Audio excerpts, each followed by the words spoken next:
Businesses in South Africa are in downturn due to the impact of COVID-19.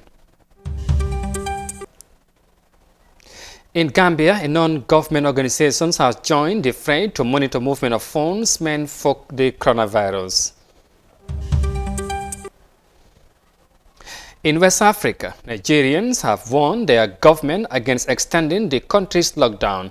This and more coming on The World Today.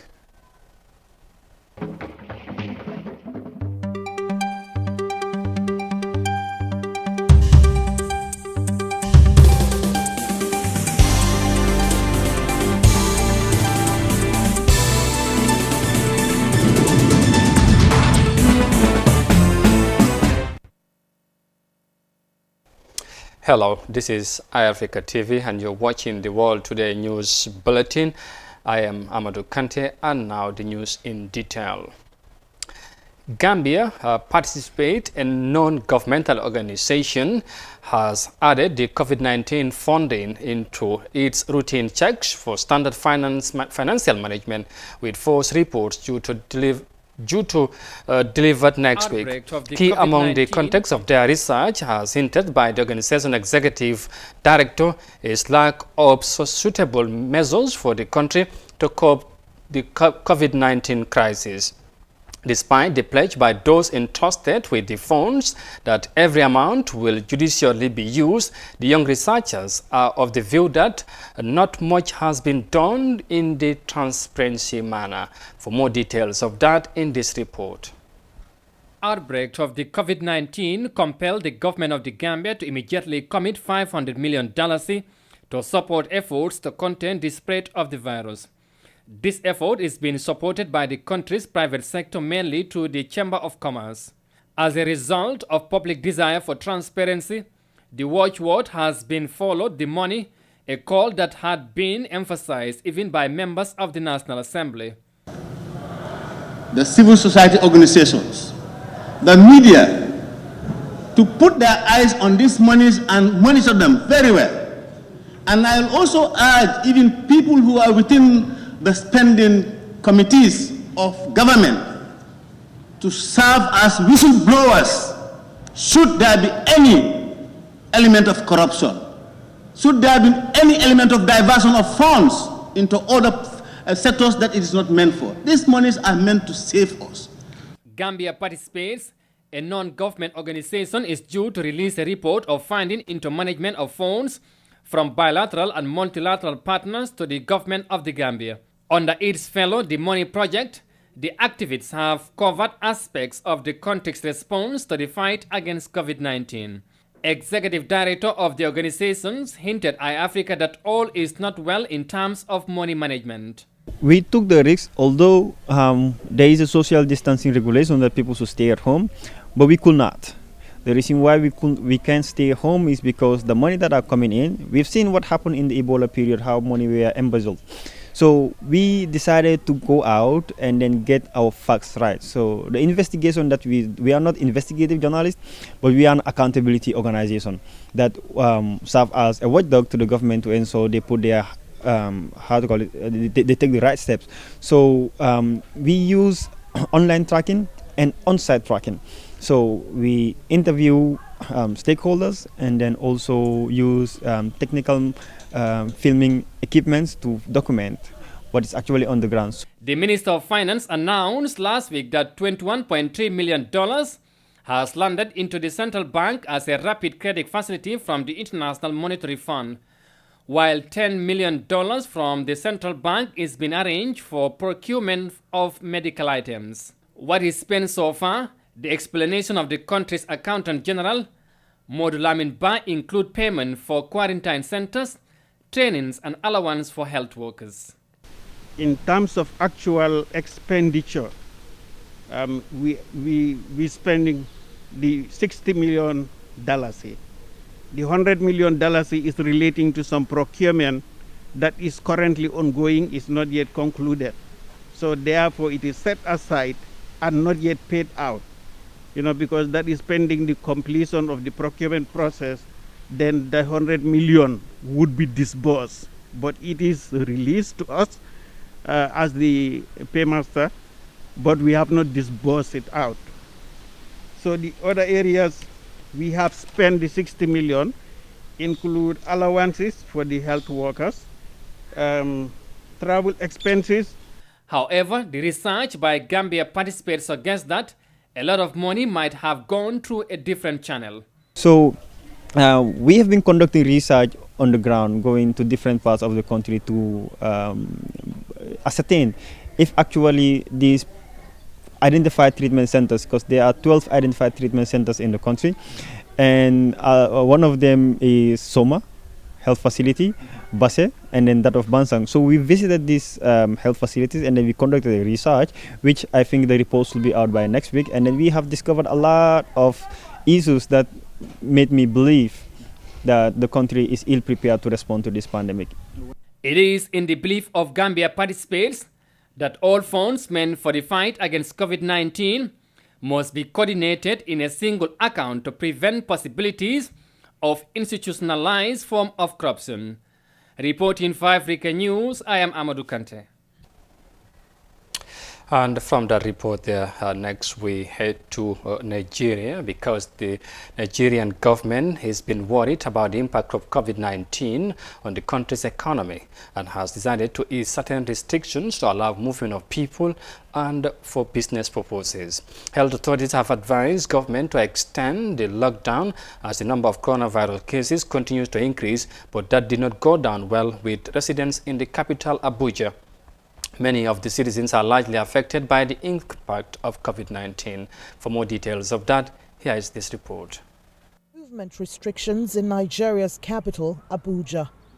Schools, private and government organizations, and several other businesses all shut down since March 30.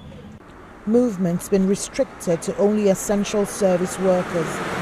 The Medical Association advised an extension of the lockdown as cases of COVID-19 continue to surge. But that decision doesn't sit right with many residents here.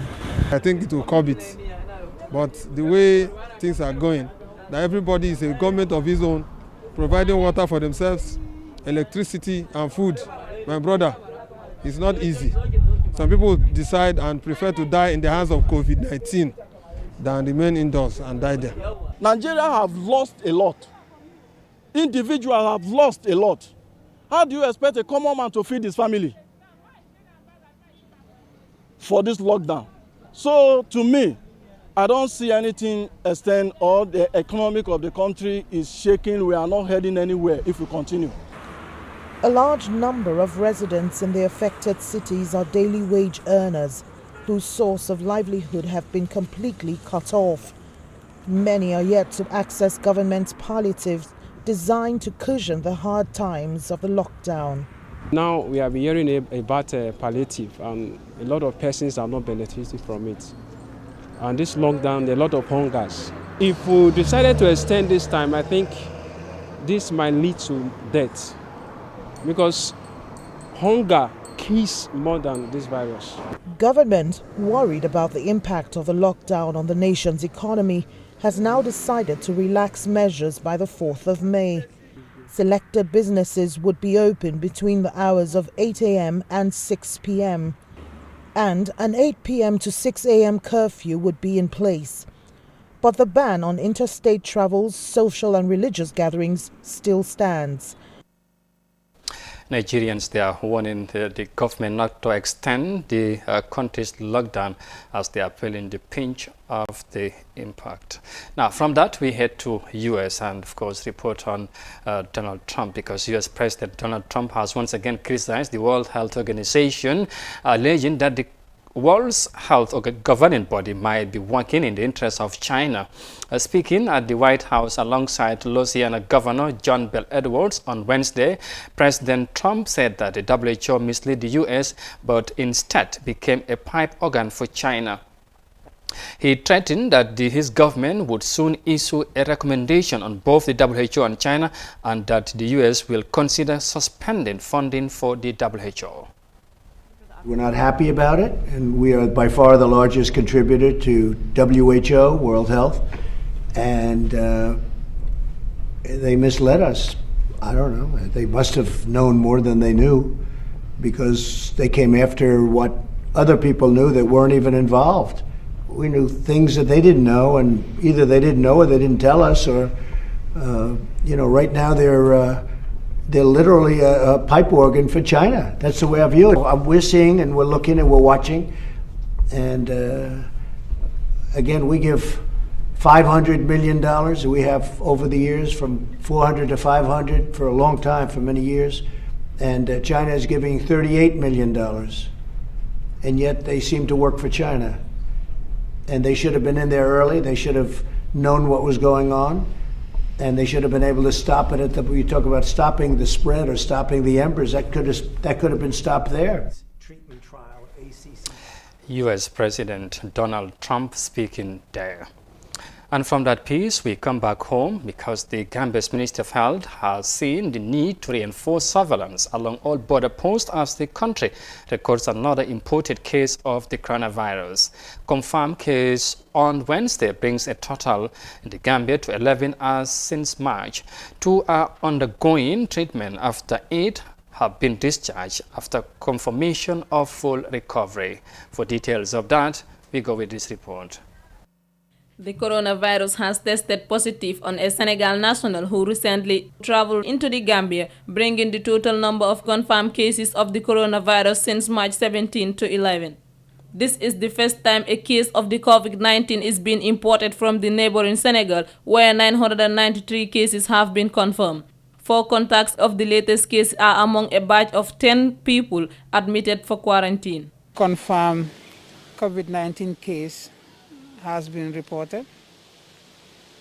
Until this latest development, the newly confirmed case, who is a Senegalese national, was in quarantine on account of recent travel history to Senegal. Out of the 24 new laboratory tests received, 1 tested positive and the other 23 were negative. 10 new persons taken into quarantine, 4 of whom were close contacts of the newly confirmed case. 2 additional low-risk contacts have been traced, making the total number of people being regularly followed up to be 101 people. As of Wednesday, 2 active cases are admitted for treatment at the sanatorium in Banjul. With exception of 2 cases that have since recovered, all the confirmed cases of the COVID-19 were imported mainly from Europe. The Director of Health Services, Dr. Mustafa Biti, outlined the measures to tighten the surveillance system to prevent further importation of the COVID-19. Regarding the next steps, the Ministry of Health will embark on the following: strengthen surveillance at all points of entry,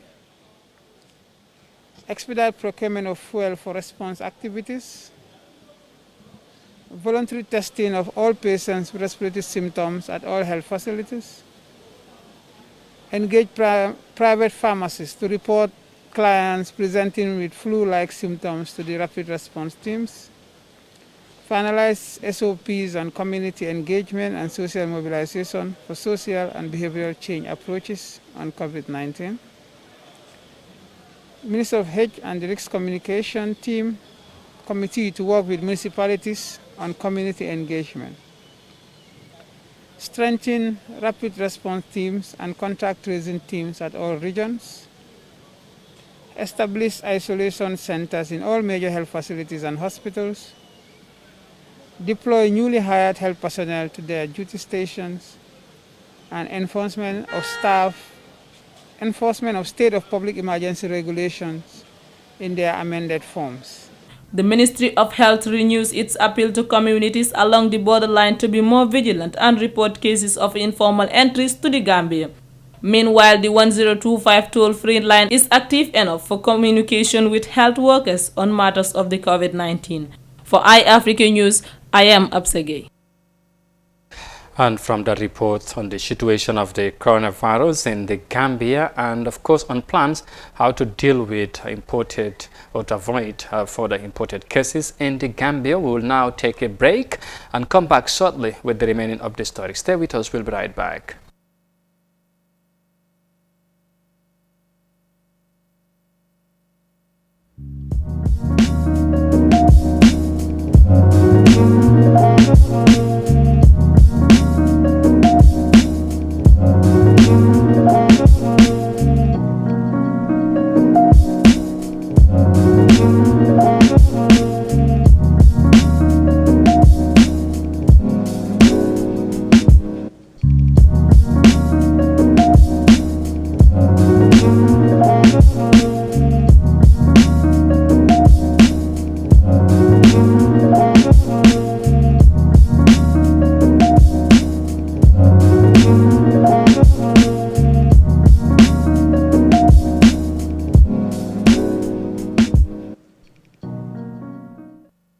COVID-19.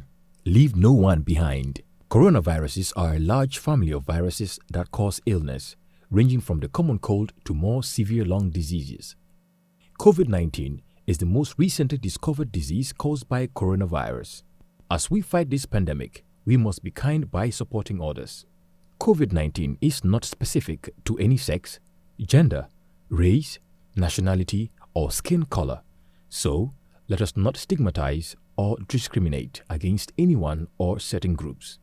Fear of exclusion and discrimination may result in those who may have contracted COVID-19, including migrants, to hide their symptoms rather than seek treatment. This puts everyone at risk of getting sick.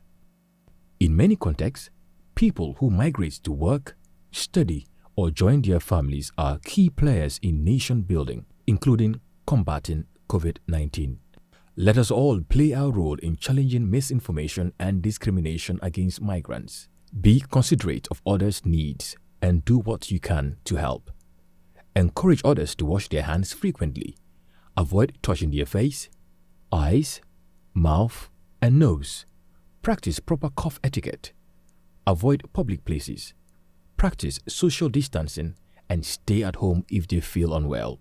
The Gambia is called the Smiling Coast because its people are kind. Let's show that kindness in fighting COVID-19, our common enemy. Let's fight it together.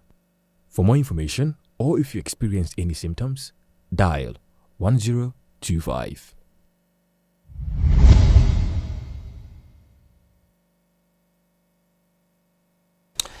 Welcome back. You are watching the World Today News Bulletin on Africa TV, and now to the rest of the stories.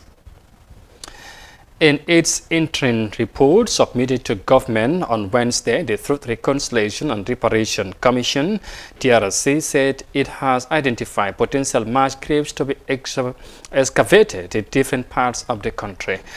The report said that there are still about 2 potential sites within the Yundum barracks. Other places where burial sites are suspected include Sifo, Jambur, all in the West Coast region, Baboon Island and Para, all in the North Bank region. These graves are associated with the alleged extrajudicial killings during the governance of the APRC. And from that development from the TRC, next we head to South Africa, because businesses in South Africa are still struggling to survive amidst the impact of COVID-19 or global crisis. The country has been in lockdown as part of measures to curb the spread of the disease, but there are plans to load down the regulations for more business activities. The government is providing a $42 billion as bailout package for the affected businesses. For more details of that, we go with this report. Jose Tenente and his family have been running this food business in Randburg for over 30 years. One would expect it to be thriving in a sector that's essential services and allowed to operate during this lockdown. But it's not. The stringent rules are affecting other areas of Jose's business. The fast food side is closed and delivery trucks stand idle. 6 trucks now standing with no deliveries going out. A major stock loss that we had in stock that was built up, and once the lockdown was initiated, all that stock was going to waste. We've got a lot of customers that still are helping us, supporting us, coming through. They dedicated and loyal customers, so we are very grateful to them. Jose Tenente is still open, but the bulk of his business forms a bigger part of a food chain that supplies restaurants. That part of the business has ground to a complete halt. The president has announced a move from level 5 to level 4 restrictions in the lockdown from the 1st of May. This means more, but not all businesses will be able to reopen, and only a limited number of employees will be able to return to their posts. A major blow to our staff. Because of that, we've had to let some staff stay at home. We can't have all the staff, so we've been alternating staff between trying to give each one the chance to work 2 weeks, 2 weeks. Government is making more funding available to help businesses and ordinary South Africans during this time. To date, the president announced $42 billion in various relief efforts. But getting access to relief funding is not easy. We need departments such as the small business department to be able to accelerate the time it takes agencies such as CIFA to pay attention to small businesses and also to respond to them for applications that they've made for financial relief. It doesn't make sense that a business applies and it only receives an answer possibly even a month later when it has got pressing challenges. The delay in distributing these rescue packages is putting a strain on many businesses. If they shut down, unemployment will go far beyond the record high that it's at now. Many companies are already laying off their workers to cut costs. But Tenente and his family are trying to save their business and their employees' jobs. And from that report in South Africa, finally we head to Kenya because Kenyan environmentalists and health experts have warned that some used materials in the fight against coronavirus may end up causing more harm than good for humanity. Many countries are confronted by medical waste as the world is committed to end the incidence of COVID-19. Some individuals are engaged in the sale of used face masks without any medical certification. For more details of that, we go with this report. Millions of tons of hazardous medical waste is being churned out as the world moves to shield itself from COVID-19. Used masks have been disposed of like any other trash. But some individuals and retailers have been collecting and reselling these very masks to unsuspecting buyers, with potentially devastating health consequences. Properly disposing this waste is proving to be an even bigger headache. I think it's good to think widely, because some of the masks that are going to be disposed of might end up to be serious more carriers or vectors compared to what we are currently experiencing. We are educating our people on safe disposal. Of course, in the villages, we know it's a bit tricky, but we are urging people, maybe they can either burn or even throw it in their pit latrines. Some institutions like this one in Machakos, Eastern Kenya, are ahead of the pack. This is an incinerator. This is where clinical waste ends up. But such equipment is not readily available for many health facilities, and so hazardous waste can end up in the normal traditional garbage dumps. Environmentalists say that the material from used masks can be recycled into other products. If you pick up the mask and mix it with what you call PET, you can extrude it into something, depending on the mold that you have. A number of governments in Africa have made it mandatory to wear a face mask in public. But few people realize that used masks are considered hazardous waste and must be disposed of properly. With COVID-19 cases on the rise, governments will be confronted with challenges that require prompt solutions as concerns grow over how to deal with the piling medical waste. The impact of the coronavirus is both immediate and dreadful, but there is another deep emergency: the planet's unfolding environmental crisis. Scientists say biodiversity is in steep decline, and climate disruption is approaching a point of no return. And from that report, finally, we bring this news bulletin to an end. But for more details on that and other stories, you can also look on our website on africa.tv. Many thanks for the pleasure of your company. Stay safe. Thanks for watching, and bye for now.